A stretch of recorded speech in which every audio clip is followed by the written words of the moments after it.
All right, come on in, everybody. We're getting ready to start. I'm Eleanor Ann Sweet, Hidden Sales and Revenue Expert, Turbocharged Sales, and the Remington Group. Today we're going to do Modular 4, which is Customer Acquisition, which involves prospecting.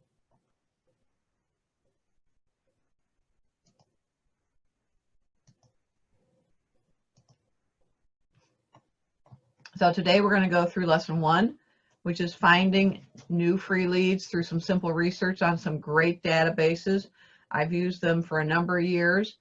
I think for whatever reason, people sometimes will go out and buy a list, but this is free and it's at your local library. Your library may have a couple of different resources than what I'm sharing with you, but most of them have, these are pretty common. Lesson 2 will be power of the follow-up systems and the tracking forms. So I'm going to show you how you can follow up through the whole process and document so you aren't going to miss somebody that you forgot to follow up on, and I've got some forms you can use. And then at the end, I wanted to go through how to handle 6 primary objections you tend to get when you're working with a client on a presentation to get that sale. And so that'll give you a good starting point in terms of how to overcome those objections while you're going through the presentation and get to the other end of the presentation and hopefully move forward to your next appointment or a sale. So I like to start each section with a quote.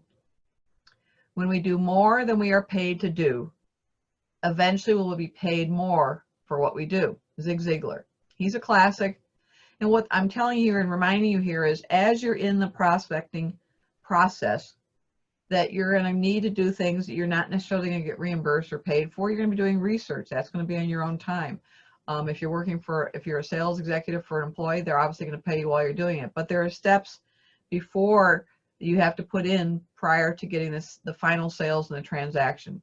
So eventually you will get paid, but some of this is initial research and follow-up.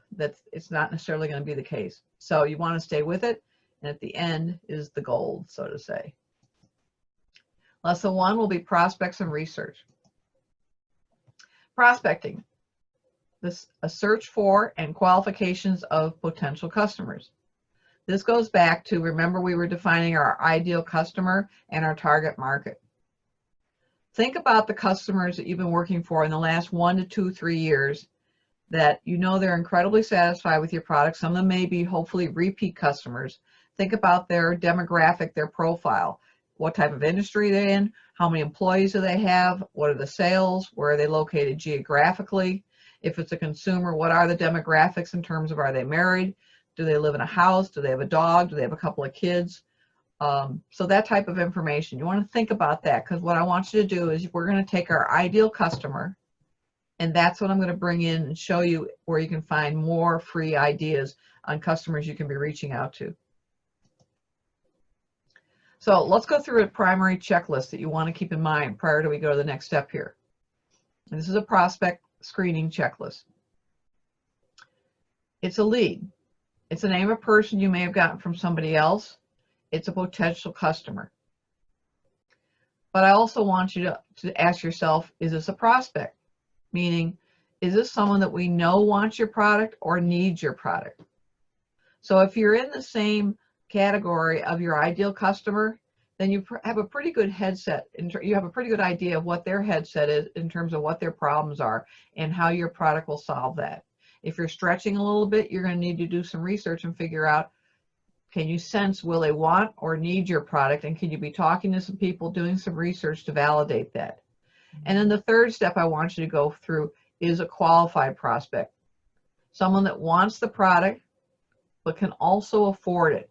And in this current economy, you need to dig a little deeper in terms of, if they're saying they can't afford it, is there a way you can think outside the box and help them afford it? Be it if you chunk it down and you elongate the payments.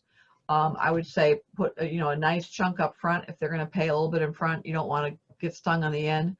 But basically think about, how can I help them afford it? Is there a way that you can unbundle your product or your service?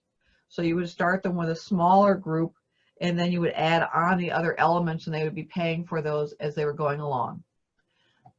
The last one that's part of the checklist under qualified prospects is the decision maker. I cannot tell you how many of my clients I've talked to that have sales executives that have spent countless hours thinking that they were talking to the decision maker, only to find that they were not. So you want to initially, at some point in your interaction with them verbally or on Zoom, you basically want to find out,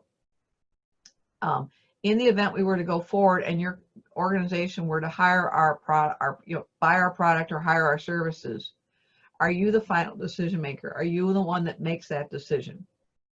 And they're going to say, well, no, but it would be such and such. And you say, well, that's great.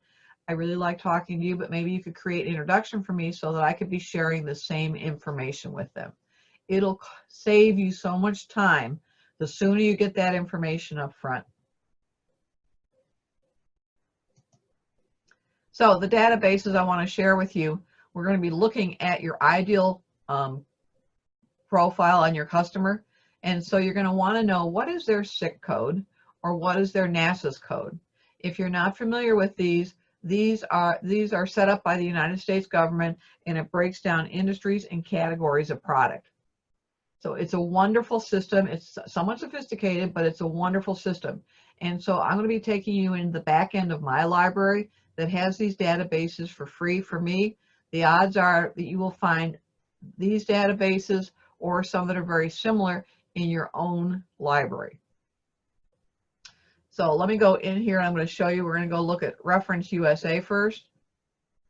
Here's Reference USA.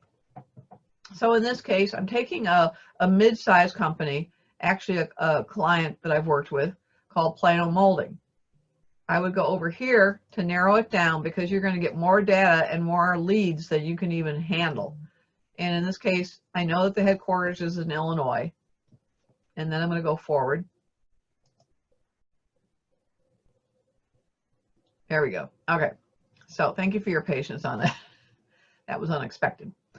So here we have, there are 3 organizations I can choose from. In this case, I know that the corporate primary headquarters is in Plano, Illinois. I'm based in Illinois, so my interest would be more someone that I could meet directly. It doesn't mean you want to exclude New York or Texas. It depends what your business model is.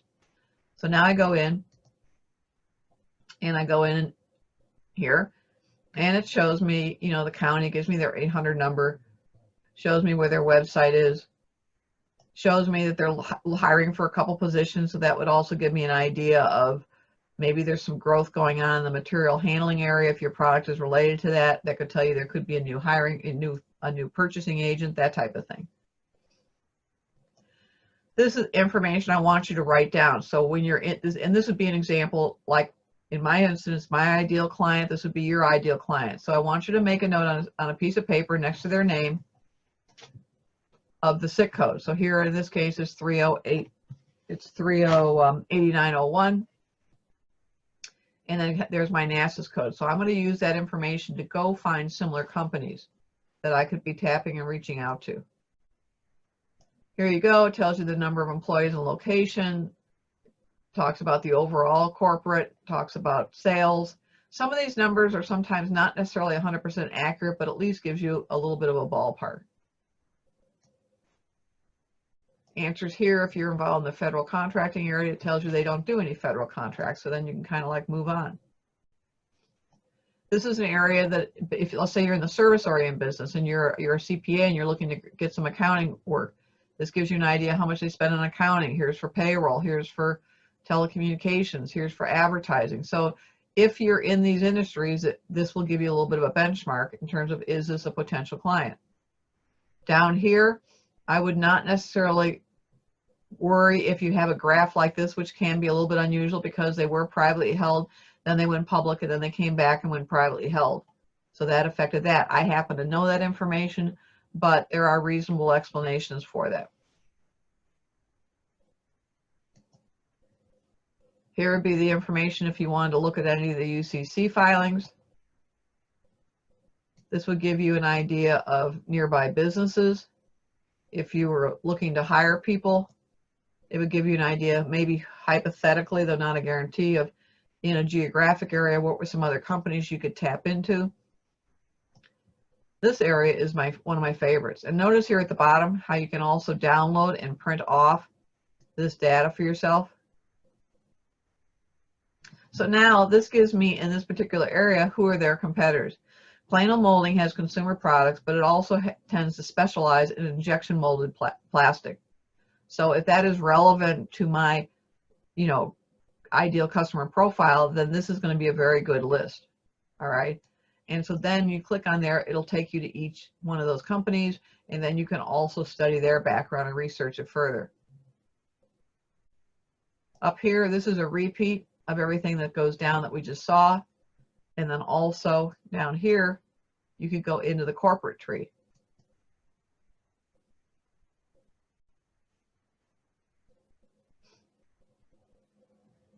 And then you could click on either one of these and it'll take you into further information.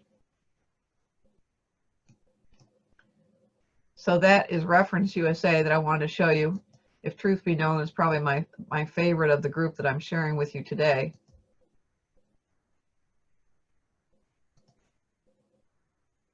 And then I wanted to show you here of, let's say I did the Illinois. And then go to additional filters.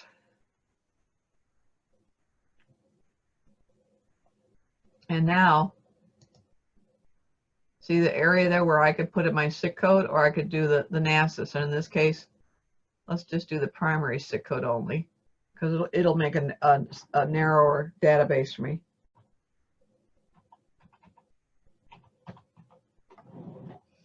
And then I'm going to go down here. I thought, oh, here. I'm going to go over here.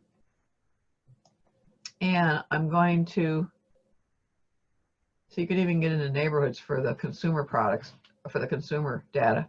I'm going to pick state. I'm going to pick Illinois. So I'm going to go down here. In this case, I'm only going to pick one state. You can pick multiples if you want to do like the Midwest or the East Coast. And now I'm going to go view results. All right. So you can see everything's Illinois, and we end up with about 22,000 ideas. You can do it more geographically and all sorts of things, but these people are falling in the SIC code for whatever reason of quote unquote my ideal client. And then I wanted to show you here, there's the advanced search, which for all intentional purposes is very similar. And see how I'm using the verified business? That's the one that I did. And then you do unverified business. I would not do these two bottom ones because I just think it's going to give you too many numbers and people that might not necessarily make sense for you.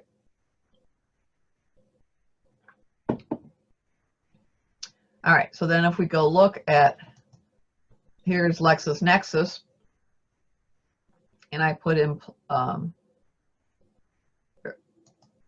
can go in and I can search, and I put Plano Molding in here, and then it pulls up these articles. And in this case, the most recent article, which was September 7th,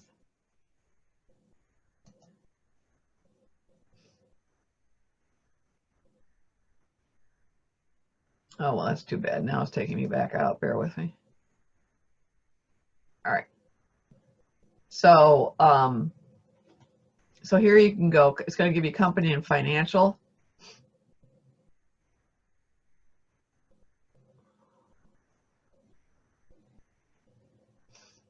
And we're kind of having, I guess, a fun day technologically wise. So that would be that situation. And then let me show you this other one.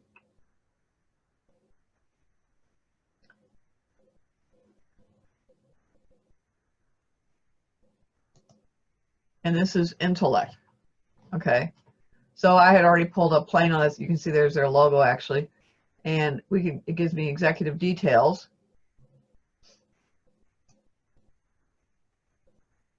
And then it gives you everybody's background.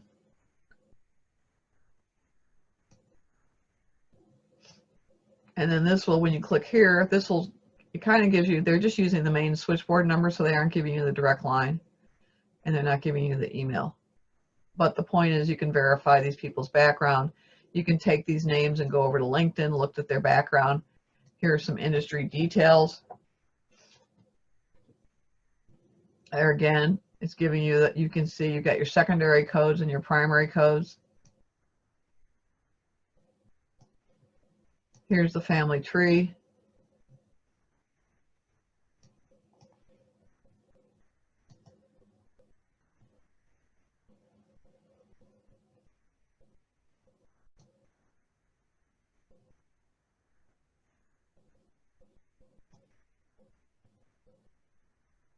And then here's an interesting one where it gives you surrounding companies. Now this may make sense and it may not make sense. Depends upon, it's probably would show you more about the labor market, but you'd have to check the SIC codes to make sure it really made sense. But here you go. Now on my list here is Hoover's. And Hoover's right now is not at my library, but that's another good source. I'm sure everybody has heard of it. You can do a lot of the same things that we just did here today. And so I would encourage you to play with a couple of these, find out which one you think is the best for your marketplace, and then work on that one.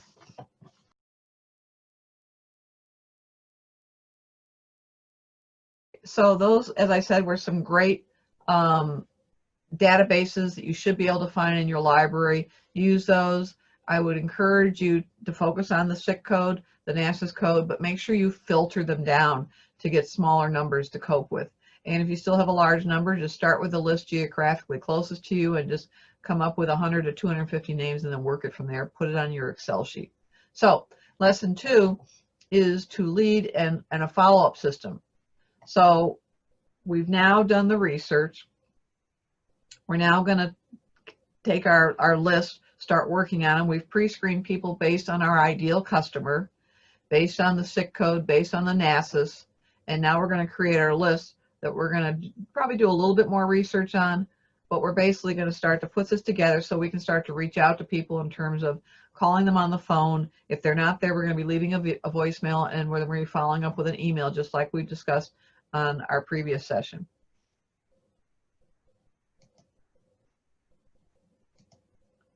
So I want to talk about this quote. I'm going to read to you because this next slide, it applies to this next slide and the one afterwards. And unfortunately, I don't know who the author is, but it is, "We live in the single most difficult time in history to get someone to make an initial purchase with your business. Never have there been so many choices." And that is definitely true. We all saw it with the event of the internet coming on, and it just has taken on its own life and just quadrupled and quadrupled. So it's harder to get people to notice you, but there are a lot of ways that we can be working on this to get them to notice us. Now I'm giving you a list of 14 things that are free. What I'm suggesting is, of the 14 things that are on this sheet, look at and check off the ones you're currently doing now on a consistent basis. If you're not doing them on a consistent basis, pick 3 or 4 and start with that. If you are doing 3 or 4 of these on a consistent basis, then take this list and expand your universe a little bit wider so that you'll get more exposure to more people, and then you just kind of keep expanding it as you work through it and as it starts to work for you. So the first one is word of mouth. And that's someone you meet in the grocery store. That's someone that maybe your kids are going to school together with them. That's someone you see at church. That could be someone you run into at an industry meeting, but it's word of mouth. That someone's going to say, "Oh, by the way, Eleanor, I was talking to someone about you the other day in your firm," and you say, "Oh, that's great, thank you very much. And oh, by the way, do you remember who it was?"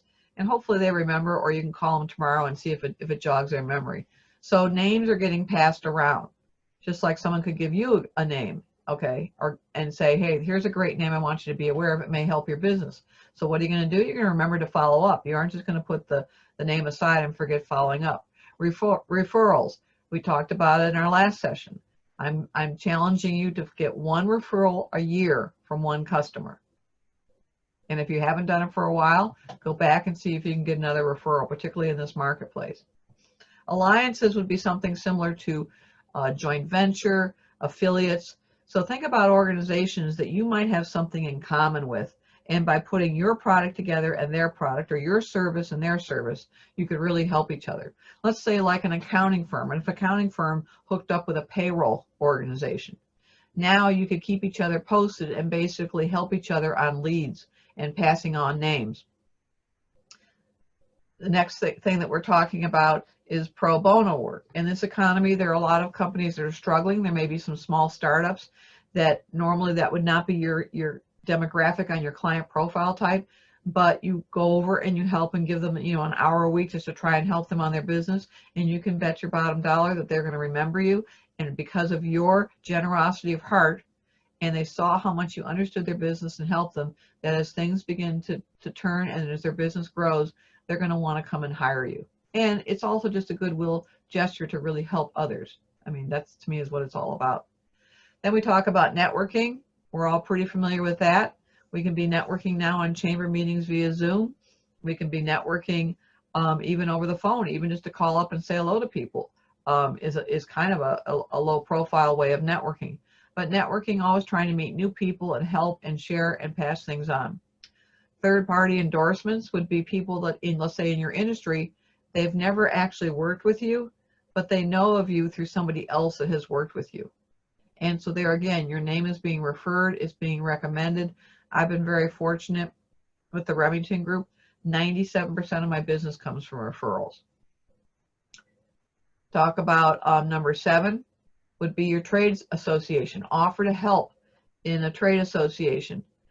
Number 1, you all have an interest in the same industry. You want to see it benefit. And basically also it would be a way that suddenly people see you more. They see you being involved. They see you at a masthead of a letterhead or listed on a website.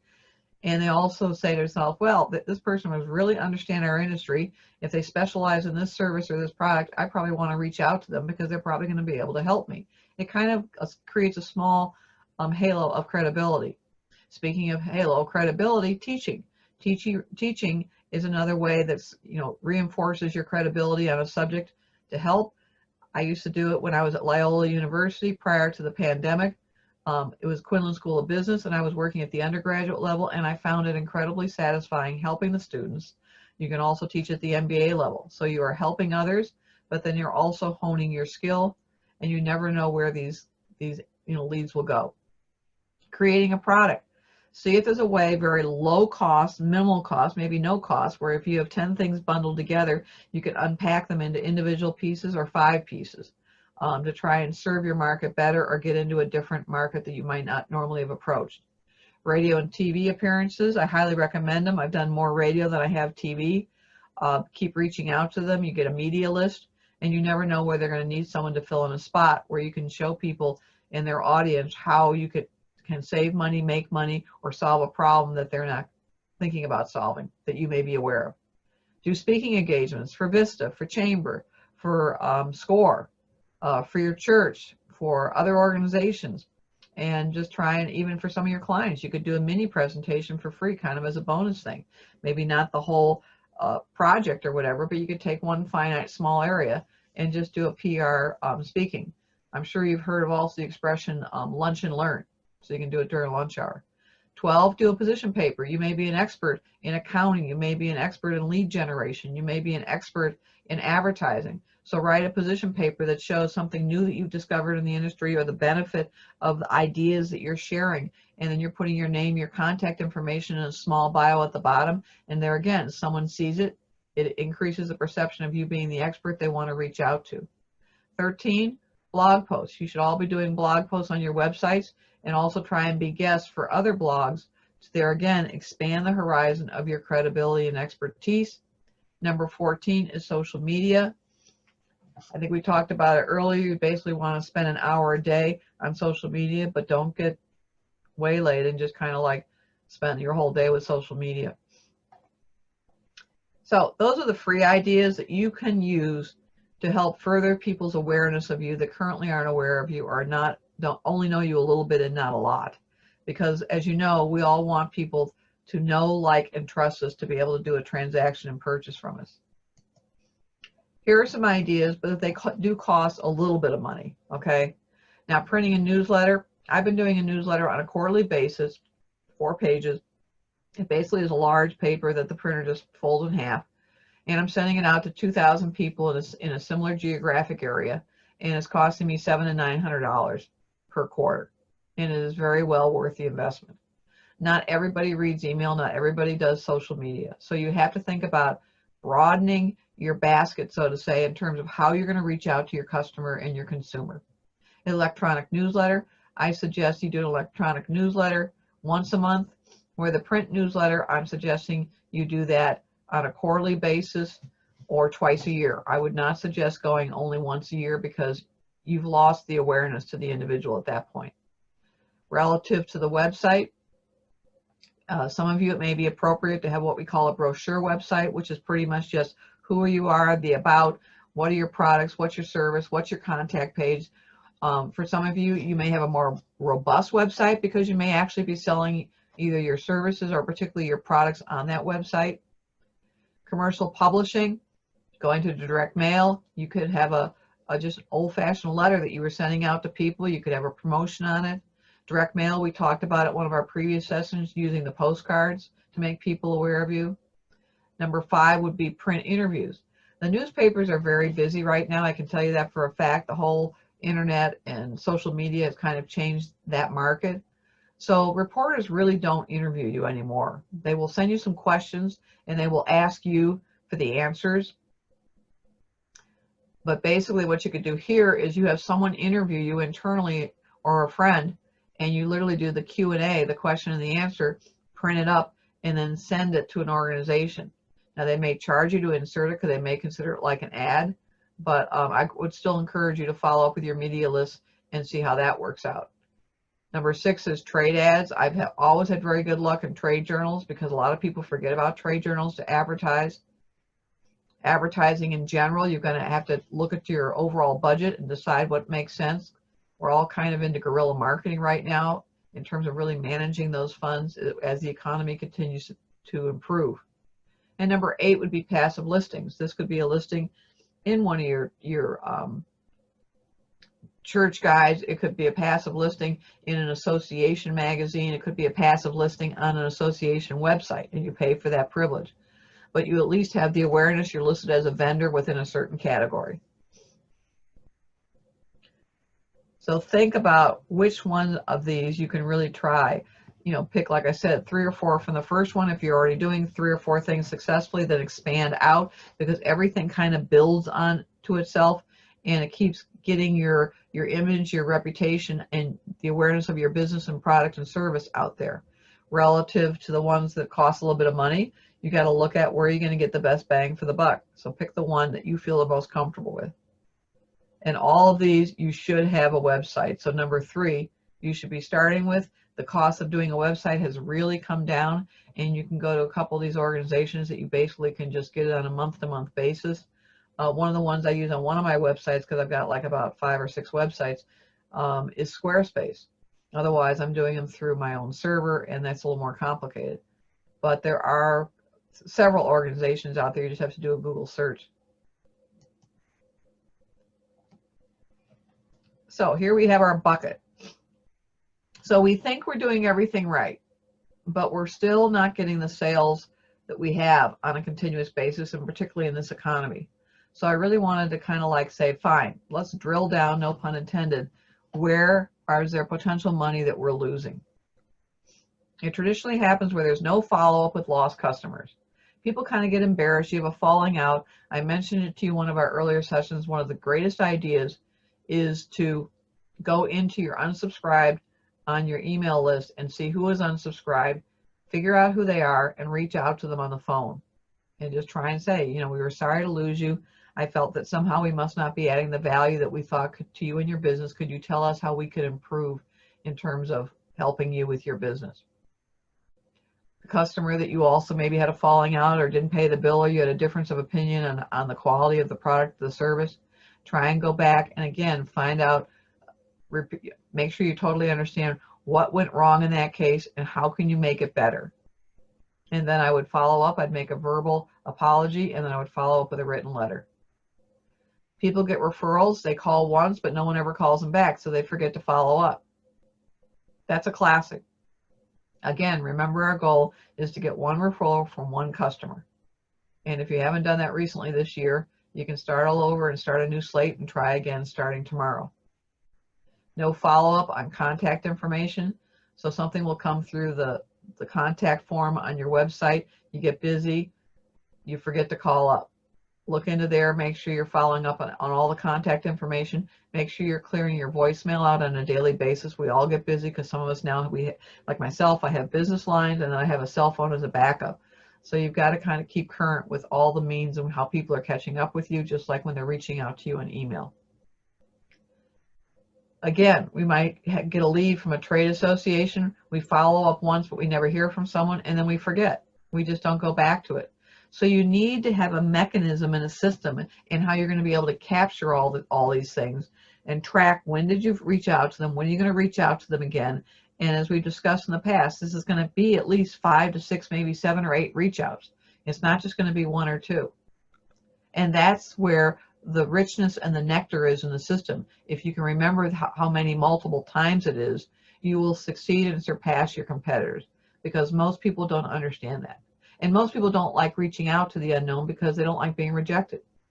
But you got to get over it. It's not about you. It's about you may not be the priority in their life at their moment. They have a different sense of urgency, or for some reason they do not understand the true value of the product and service that you bring in terms of transforming and changing their life. And no follow-up with new customers. We get the deal. We follow up for the first 30 months. Maybe we take them out to 30 days. We follow them out, maybe take them out to lunch, do a couple of phone calls. We all feel good. We ask them for the referral. They maybe do give us the referral, they don't. And then we kind of go along our way and we go on to our next new customer. You really need to follow up within the first 30 days. And I'm telling you, you need to follow up again within 60 days after the first 30, and then put them on a 3-month cycle just to say, I know you're busy. Hope everything's great with the family. Just wanted to say again how much I enjoyed working with you, and keep me posted if I can help you in the future. So here's a system. We all intuitively go through the system, but I thought, you know what, I'm going to lay it out for you just to remind us of what the steps are. So first we have our prospecting of the target market, and the market's defined, and we have pre-work. So here we go. We define it based on our ideal customer. So you have that profile. Remember, we talked about being aware of what industry are they in, how many employees do they have, what are their annualized sales, are they a B2C or B2B, business to business, business to consumer. And so you take that information, and now you're going to go do the pre-work in some of these databases that I suggested. You can also do regular Google searches. You're going to go over to their website, and you're really going to try and figure out who's the decision maker that you're going to reach out to. You may not succeed, but you're going to try based on some research. You're going to look over at LinkedIn at their background. You're going to see if you have friends in common. You're going to do all of that. And now you're ready to reach out. So you're going to pick up the phone and you're going to call them. Statistically speaking, the odds are they're not going to be there, and you're going to leave your first voicemail. So let's say that's on a Tuesday. And so now you're going to follow up on a Wednesday with an email saying, you know what, Bill, I left you a voicemail. I suspect you're busy. I'm referred through whoever the name is, or if you're not, you just say, would you like to increase your sales 25% in the next 9 months? So, take a accomplishment from a previous client and tease them with that line. And on the email, you could say, and oh, by the way, I'll be reaching out to you Thursday to see if I'm able to help you or how I can help you. And so you finally get the meeting. And so you've done your research. You've probably talked to them 1 or 2 times. You've gotten a little bit of background information. They've told you what they think they're looking for, what they think they want. And you're going to go in, and you're not going to sit there and tell them how to build the watch. You're going to tell them what time it is. You're going to cut to the chase, and you're going to make sure they understand the value that you're going to add to their life and their business by purchasing your product or your service. You're going to make a difference for them. They're going to be sleeping better at night. They're going to be working less hours because right now, they need to make up for the person that's not helping them, or for the product that's not working. It's causing them a lot of headaches and customer service and quality issues. Whatever it is, you have to communicate that value presentation. And sometimes that'll work on one interview, sometimes it'll work on 2 meetings, and sometimes it'll be 3 or 4, because you're going to be gathering more information every time and fine-tuning it. But at a certain point, they now respect you, they trust you, they like you, and they're buying the product. They understand the value. And then we have the follow-up after the sale, like we talked about. First 30 days, then in 60 days, and then do it on a 90-day interval. Just a quick call to say hello. So this is my $1 million sheet. So it's not something that's like incredible in terms of how it looks and everything else. It's very simple, but this is my sales call list, and this is how I have kept track of my clients. Now I have a CRM system, I use Goldmine, but I have found, I told you how I use a logbook, a spiral notebook. I keep it there to take my notes, but this is always on top. So around 5 o'clock at night, I would basically list 25 or 50 companies that I wanted to call, depending upon, what I had on my list. I would put the phone number, I would list the contact information, and then tomorrow morning when I come in first thing, that I have my list, and I'm going bang, bang, bang on all those phone calls. So you're going to need to make some photocopies of this, and I'm going to be giving you this in the membership site as part of your downloadable material. And then over on the right there where it talks about the title, I would take the title down if I know the person. And I have a red pen, and so I check it with the red pen when I've called. And so if I'm going to call, let's say, November 1st, I put November 1st. And sometimes I even put the time of day. And I don't cross-check it until I connect with that person. So the odds are, if I call them on Tuesday, I'm going to be calling them on Thursday. So I date it so I can kind of get a sense of when am I not reaching the person, which will possibly show me when I have a higher probability. And then it just gives me an idea how much effort and time am I putting on this. And at a certain point, as you remember from one of our previous sessions, you're going to say in a voicemail, well, it looks like we're just not connecting. I've called you 8 times. I appreciate you're busy, and I'm not going to be calling you for another 6 months. But it's a tracking mechanism. And so you're working on that during the day, and at the end of the day, then you can transfer all that data into your CRM system, or if you want to do it during your lunch hour. But don't use what we call in the business the golden hours. The golden hours are the most productive time and the probability that you have of catching up with somebody. So you save that for the end of your workday, after hours, after 5 o'clock. And then you transfer the data into your CRM system. But I have another idea for you. So one of the coaching programs I've been involved with is Michael Port. This came up in one of his students had this idea, and I thought it was great. And I even created my own right here. This is mine, which is a version, okay. And in here I have the index card guides for the 31 days of the month. So it starts at the beginning of every month. So in this case, I'm going to be on today's date. So what you do is you take an index card, like right here, and the names that you have on the sales call list, I would put the company name, I would put the contact name of the person I think I'm going to be following up with, put their title, I would put the number of employees, the number of sales, I would put their SIC code, their NASA's code. I'm going to, believe it or not, I always put the email down at the bottom if I can get access to that. I'd have their website, and I would date it when I started the first card, just to know when I started this as a prospect. And in the back, that's where I would carry over the information on. I called them, such and such date, time, such and such date, time, send them an email, VM for voicemail. And so I track the whole progress of what I'm doing. First of all, it kind of helps you see the process as you're going through it. When you put it into a CRM system, it's there, but once you move out of that client, you don't see it. So it's kind of a way for me, is it feeds me energy, because this is tactile, I'm using it. And so if I call them on the 1st of November, which is, say, is a Tuesday, of whatever year it is, because I'm not sure what the year is, but just for an example, then I would want to put this in for Thursday. So, or I guess I would say, I'm going to do a phone on Monday or Tuesday. I'm going to send them an email, so I'm going to put it the next day, and I'm going to put email. And then once I email it, then I'm going to check it, and I'm going to move it forward for Thursday on the 3rd. And at a certain point, if you speak to someone and you set up an appointment, then I move it forward to the day of the month. So it's a quick, no nonsense, fast tactile way to do tracking. And you can do it, with 5 people, you can do it with 10 cards, you can do it with 20. I'm just suggesting that if for some reason you feel your follow-up isn't as good as it could be, or you want to improve on it, or you want to try a new idea, try this idea and see if this system works better for you. So I never knew about the system. It's a simple system, and I learned about it, I want to say about 4 or 5 years ago, and I really like it. So I gather a lot of history.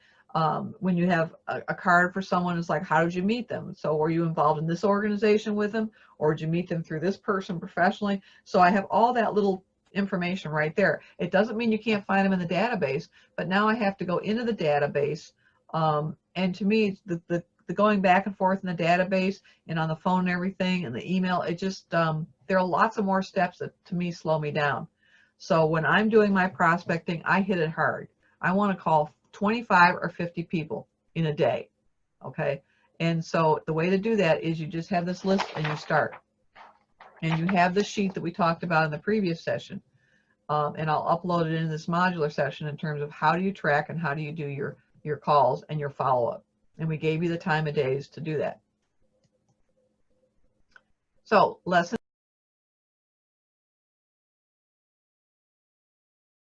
3 is handling objections. So we've figured out who our ideal customer is, our target market. We've done our research. We've reached out to them. We've had a couple of conversations, and we're now going to have a meeting, be it over Zoom or we're going to meet face to face. So now you're going to get into the meeting and you're going to be doing your presentation. And you probably will have some objections. So I wanted to share with you here today the 6 top objections. And I suspect we've all dealt with them at some point in our career, but sometimes we forget. It's been a while, so this is just like a mini refresher course of, oh yeah, I have had that objection, and a little bit of help of, okay, here's another way to handle it. So the first one is acknowledge and convert the objection. Okay, so you're getting an objection for the reason for buying. This is a classic, and you're probably going to see more of this right now in this particular economy. The price is too high. Everybody's threshold of tolerance of spending money has come down because of the lost income due to what we've all been going through. But you have someone that genuinely has a need for your product, and you know in your heart and based on the conversations with them that you know that your product or service is really going to help their business in the long run, is going to make things easier for them or more profitable, save them money, find them money. So that's why you're here. So your response would be, yes, the price is high because we've used the finest materials. Let me show you the quality here. So you kind of like give them an example and you can guide them through it. Another way, if you're having an objection on the price, is you reduce it to the ridiculous. And reducing it to the ridiculous means that you take the cost over. So if it's a product that's guaranteed for 3 years, you take that cost over 3 years and divide it by the number of days, and you can say, well, this is going to cost you $5 a day, and bring it down to some type of small component that can possibly help bring that price down. Another thing is, as I said earlier, is you can unbundle some of your product to maybe bring the price down or work out a special payment plan. Next objection, postpone. The postpone objection is answered later in the presentation. In other words, you want to kind of like just gently push their objection aside so you can get to the point in the presentation that most likely will answer their question a little bit more in detail. And if it doesn't, then you answer their question at that point. So you say, I'm going to address that issue shortly. I think my answer would make more sense then if you could just wait a little bit and let me finish giving you the information. And if your question hasn't been answered, then I will surely, go back and we can go into it in more detail. Always be gracious and sensitive, and don't have them think that they're discounting what they're saying or pushing them off. That what they have to say and their concerns are always, have validity to it. You can agree and neutralize. So you agree with the objection, and then later on you're going to show why it's not the most important relative to the overall decision process. You say, that's true. Others have said the same, but they thought that issue was outweighed by the other benefits that I'm sharing with you right now, or I'm going to share with you. So you take that one little issue, let's say it's about color. Well, I don't know, I didn't think we wanted a red thing. And you bring someone back and say, well, let's look at what this product or service is doing for you. In the case of a product, traditionally, in terms of the color, with the exception of maybe buying a car, may not make a difference. So you're going to try and weigh out the other benefits to diminish that one thing that they're concerned about in terms of the overall finished value, outcome, and transformation is going to have minimal effect, that they will still get a product and service that they're happy with. You can accept the objection. So some objections are valid, and you've heard them from other customers, so it's not totally a surprise. So you can kind of almost anticipate them. So you let them talk, express their views and their frustration, and then you try and gently ask some questions so you can see what's the reasoning behind the objection. Why were they saying that objection? And the more you have a conversation and try and uncover it, the more you'll be able to hopefully successfully answer the objection. If you totally ignore an objection, which can offend them, but what it also does is, as you go further along your presentation, if it's an objection of substantial merits, then it'll linger as a negative. And when you get to the end of trying to close the transaction to sell your product or service, it could affect that they're still stuck on the objection that didn't get answered. So you really have to be in tune to the conversation, in tune to your customers in terms of making sure that you can weigh, is this a serious objection or not? And so it's kind of like a science and art unto itself. And frankly, the way that you learn this is having a lot of these conversations with a lot of different clients. Denial. If the objection is based on misinformation, again, you want to meet the objection head on with a firm denial, and you want to do it earlier in the presentation and not wait till the end. And then you're going to explain your answer gently in terms of how they may have misunderstood your information, or perhaps I didn't explain it clearly enough to you. So you kind of gently put a little bit of the onus and the responsibility on yourself. You don't want them to feel insulted or for them to feel diminished in any way. But the longer it lingers, the worse it'll get. So you have to kind of grab the bull by the horn on this one. And then the final one is you ignore the objection. So sometimes you can find people that are kind of like to play devil's advocate. It could be a purchasing agent, old school, and it's just like, or what I always say, there's some people that see life with half a glass full of half water and some are half empty. So there'll be some people that will always be negative. They're always going to have an objection. They feel that's part of the negotiation, that is part of the process. And so that's how kind of those objections can come out. But what you want to do is see if the objection, if it's really important or not. It could just be a small objection. And so you know that that's just the way that person interacts, or they're just doing that as part of the process because they feel that they don't want to show that they're easily impressed with what you're selling them, or they really realize how much money this is going to save them. They kind of like take an old school kind of negotiating technique. So it's just the way some people are.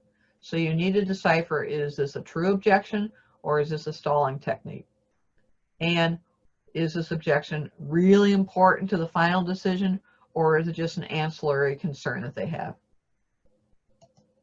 So thank you for being on the call today. Thank you for making the commitment to your business. And so we finished Modular 4 today, client acquisition, where we got it into prospecting, lead generation, and systems to follow up. It consisted of 3 lessons that we're going to upload for you on the membership website. You'll have the PDF version also of the presentation and the extra modular handouts that I mentioned. I do want to say, in the case of Modular 4, you will need to watch the video because we did the online access through the databases, and it's really much more effective for me to be taking you in live than to doing screenshots. I've worked on this in the past with screenshots, and the screenshots they don't do it justice. So for that lesson, you will definitely need to be watching the video. I want you to reevaluate what we've learned so far on your current and your future business model. I want you to block your calendar for next week. We're going to go into Modular 5, Impact Your Destiny, Blueprint, and Review, where we're going to wrap everything up. So we're going to take it from the start to the beginning to the end in terms of all the different ways that you want to follow up and enrich your business and get to a transaction and closing a deal. So apply this information to your business this week. Reach out to me via email at suite@turbochargesales.com. Also, feel free to reach out to me with any questions on today's modular, number 4, but also modular 1, 2, and 3.